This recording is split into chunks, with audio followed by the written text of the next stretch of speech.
1987 जब देश के इतिहास में पहली बार भारतीय सैनिकों ने किसी विदेशी जमीन पर कदम रखा, न जीतने के लिए न कब्जा करने के लिए बल्कि शांति के लिए। मिशन का नाम था ऑपरेशन पवन। जगह थी श्रीलंका और मकसद था तमिलों के अधिकारों की रक्षा और गृह युद्ध खत्म करना। लेकिन जो ऑपरेशन शांति मिशन बनकर शुरू हुआ वो धीरे धीरे भारत की सबसे जटिल विदेशी सैन्य दखलंदाजी में बदल गया। भारत के 1200 से ज्यादा जवान शहीद हुए और अंत में वो सवाल रह गया, क्या भारत का फैसला सही था या एक बड़ी भूल।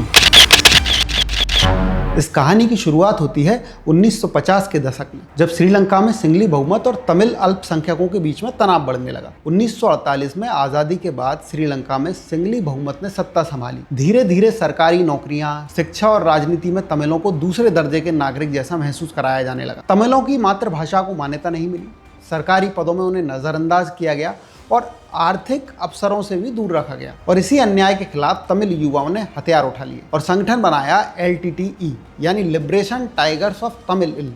उनका लक्ष्य था उत्तर और पूर्व श्रीलंका में स्वतंत्र तमिल राष्ट्र इल्म बनाना। धीरे धीरे ये एक भीषण गृह युद्ध में बदल गया। सिंगली सेना और LTTE के बीच झड़पों में हजारों लोग मारे गए और तब ये आग भारत तक आ पहुंची। भारत के दक्षिणी राज्य तमिलनाडु में LTTE और तमिलों के प्रति गहरी सहानुभूति थी। वहाँ के राजनीतिक दल DMK और AIDMK दोनों पर तमिलों की सुरक्षा का दबाव बढ़ने लगा।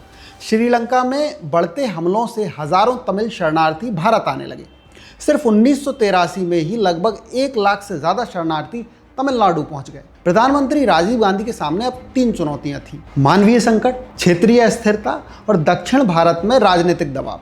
राजीव गांधी नहीं चाहते थे कि इस संकट का फायदा अमेरिका, पाकिस्तान या चाइना जैसे देश उठाएं। इसलिए भारत ने कूटनीतिक भूमिका निभाने का फैसला किया।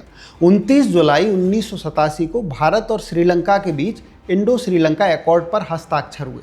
समझौते में तय हुआ, LTTE हथियार डालेगा, श्रीलंका तमिलों को स्वायत्त अधिकार देगा और भारत भेजेगा पीस कीपिंग फोर्स यानी IPKF। राजीव गांधी का मानना था अगर भारत मध्यस्थ बनेगा तो दक्षिण एशिया में शांति स्थापित होगी। ये भारत का पहला कदम था जिसमें उसने खुद को एक क्षेत्रीय शक्ति के रूप में पेश किया। लेकिन यह भी कहा जाता है कि राजीव गांधी ने इस मिशन को भावनाओं में आकर मंजूरी दी, बिना ये समझे कि LTTE असल में किस मानसिकता में है। सितंबर 1987 भारतीय सेना श्रीलंका पहुंची। ऑपरेशन का नाम रखा गया ऑपरेशन पवन। शुरुआती मिशन था LTTE के गढ़ जाफना को काबू में लेना, लेकिन कुछ ही दिनों में हालात पलट गए। LTTE ने भारत के खिलाफ ही मोर्चा खोल दिया। जिस संगठन को भारत ने कभी हथियार और ट्रेनिंग दी थी, अब वही भारत के सैनिकों पर हमला कर रहा था।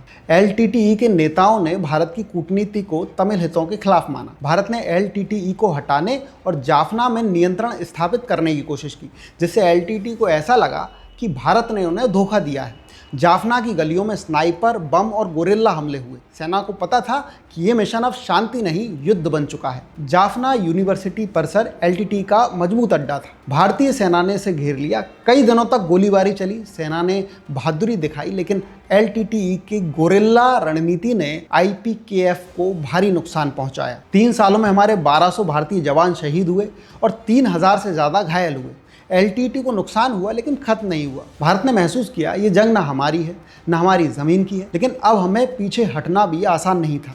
तमिलनाडु में लोग बट गए थे। कुछ बोले भारत ने अपने तमिल भाइयों का साथ दिया, दूसरे बोले भारत ने तमिलों के खिलाफ लड़ाई छेड़ दी। दिल्ली में विपक्ष ने भी सरकार पर हमला बोला, कहा राजीव गांधी ने भावनाओं में बहकर देश को एक विदेशी जाल में फंसा दिया। दूसरी ओर श्रीलंका के सिंगली नेताओं ने भारत पर अत्यधिक दखल का आरोप लगाया, यानी भारत दोनों तरफ से आलोचना झेल रहा था। श्रीलंका में हस्तक्षेपकारी और भारत में भावनात्मक गलती। 1990 में जब BP सिंह की सरकार आई तो भारत ने आखिरकार IPKF को वापस बुलाने का फैसला लिया। 3 साल चले इस मिशन का अंत थकान, नुकसान और भ्रम के साथ हुआ। लेकिन ये कहानी यहीं खत्म नहीं हुई। 21 मई 1991 राजीव गांधी तमिलनाडु के श्री पेरबंदूर में चुनावी रैली कर रहे थे, जब LTTE की आत्मघाती महिला हमलावर ने खुद को उड़ा लिया।